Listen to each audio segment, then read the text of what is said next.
الحمد لله حمدا كثيرا طيبا مباركا فيه. اللهم صل وسلم وبارك على نبينا محمد وعلى آله وأصحابه أجمعين. وعن النعمان بن بشير رضي الله تعالى عنهما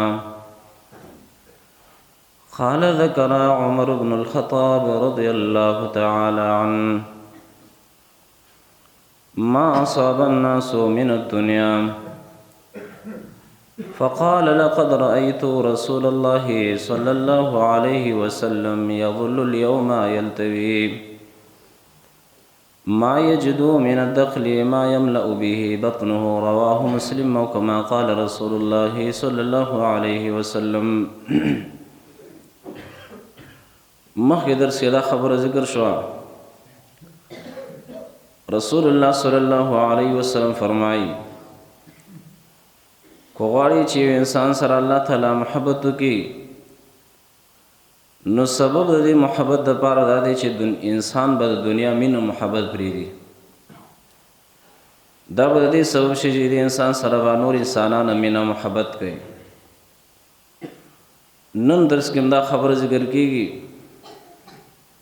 د رسول الله صلی الله علیه وسلم خوراک اسکاک دغه زندگی د عمر نو خلافت راغی. مالونو به د انسانانو باندې زیات شو، نعمتونه زیات شو. نو عمر نو چونکې امیر المؤمنین خلیفه و، مسلمانانو ته دا خبر وکړله چې خلکو تاسو د دنیا په دې مینه کې را نغښتي یاستئ، مالونه زیات شو. د پاره د زهد د تقوا دا خبره رسول الله صلی الله علیه وسلم دا ذکر عمر نه وکړه چې ګورې ملګرو د رسول الله صلی الله علیه وسلم داسې زمانه او داسې زندگی وه.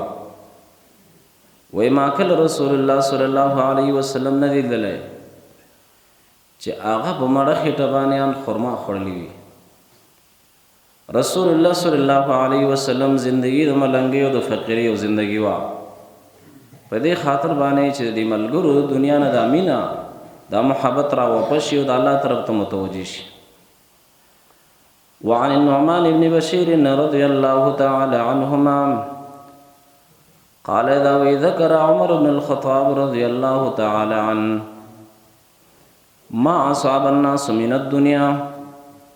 د امیر المؤمنین دور خلافت مسلمانان په دنیا متونو کې راون وخت دنیا ته داخله کو رسید، مال زیات شو. نو فقال عمر بن ویل لقد رأيت رسول الله صلی الله علیه وسلم يظل اليوم يلتوي. په تحقیق سره ما رسول الله صلی الله علیه وسلم لید ما لیدل رسول الله صلی الله چې دا هغه د ورځې دا کلمې تاویدلې را تاویدلې ای یتقلب ظهر البطن من الجوع. رسول الله صلی الله علیه وسلم وګیو موږ وایو کنه دا کلمې را پورې وچ شي دو لګي د وجنه د رسول الله صلی الله علیه وسلم کلمې تاویدلې ای یبقى معظم الوقت یتقلب من الجوع. اکثر وخت پر رسول الله صلی الله علیه وسلم داسې تیراو چې د ولګي د وجې نه به د هغه کلمې تاویدلې را تاویدلې او وچې شوي به د خېټې پورې او دومره څه به نو ما یجد من الدخل ما یملأ به بطنه. د خرما اردي خرما به هم نه وه چې رسول الله صلی الله علیه وسلم په هغې باندې خپله مبارکه خېټه ډکه کړې وای.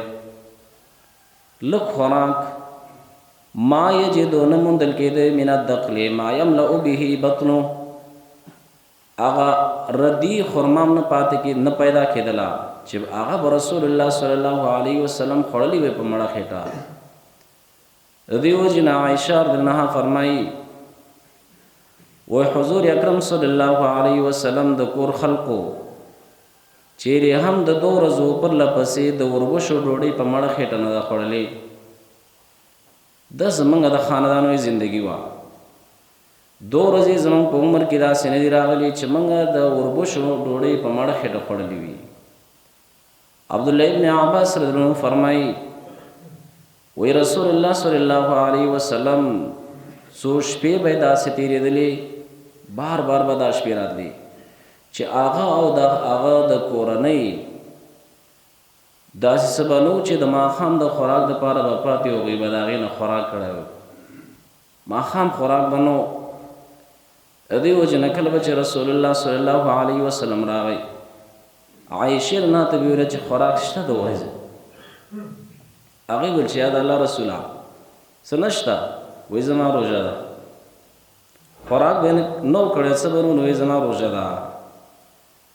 وعن عائشة رضي الله تعالى عنها قالت توفي رسول الله صلى الله عليه وسلم وما في بيتي من شيء يأكله ذو كبد إلا شطر شعير في رف لي فأكلته منه حتى طال علي.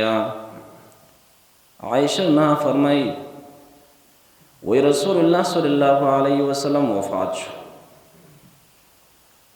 خو زمونږ په کور کې دومره څه نه و چې د یو وږي انسان هغه خېټه ورباندې مړه شوې وای. الا شطر شعیر فی رف لی، مگر لږې داسې وربشې ما سره په یو کڅوړه کې وي. نو فاکلت منه، ما به د هغې نه خوراک کوه حتی طال علی، تر دې چې ما باندې ډېره زمانه تېره شوه، ډېره زمانه. خو راوي وایي چې عایشه نه دا خبره ونه کړه چې څومره زمانه وه. وایي ډېر وخت داسې تېر شو چې په یو کڅوړه کې لږې معمولي غوندې وربشې پرتې وې او هغې نه ما خوراک کوه. فکلته ففنیا، وایي ما هغه ناپ په یو پیمانه کې معلومه کړي دا څومره دي، بالاخره چې هغه ختمې شوې.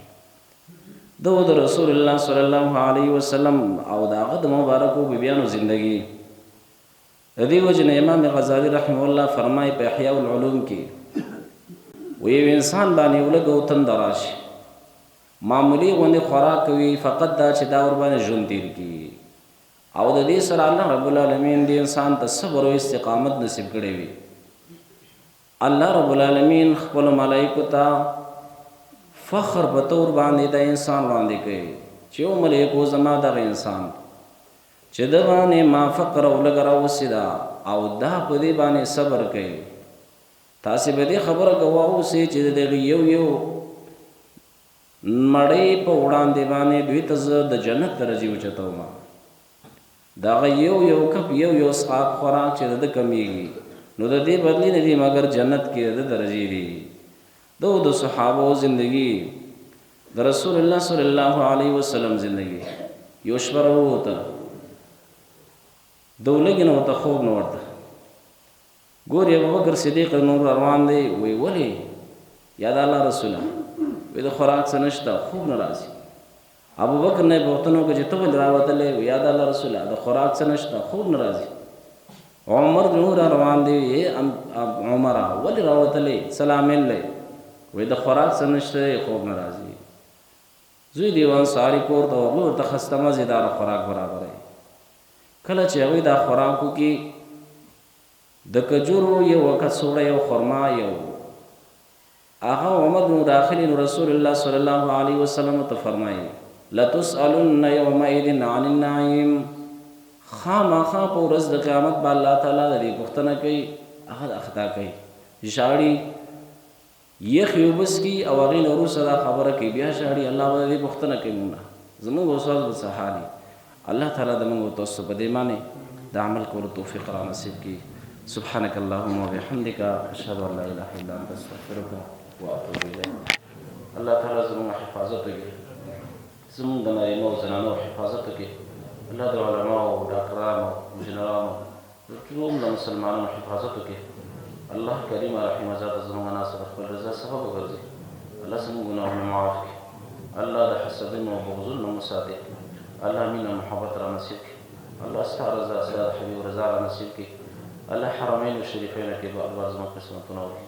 الله څومره مسلمانان وفات شوي یا الله، او د برزخ سخت اوږده زندګي د ډېره زیاته سخته ده. الله تعالی چا باندې عذابونه د عذابونو نه اخلاص کړي. الله په چا باندې نعمتونه زیات کړي. الله مونږ باندې مرګ را روان دی د قبر اوله شپه ډېره سخته ده الله ټول مسلمانانو باندې اسانه کړي سبحانك اللهم وبحمدك اشهد ان لا اله الا انت استغفرك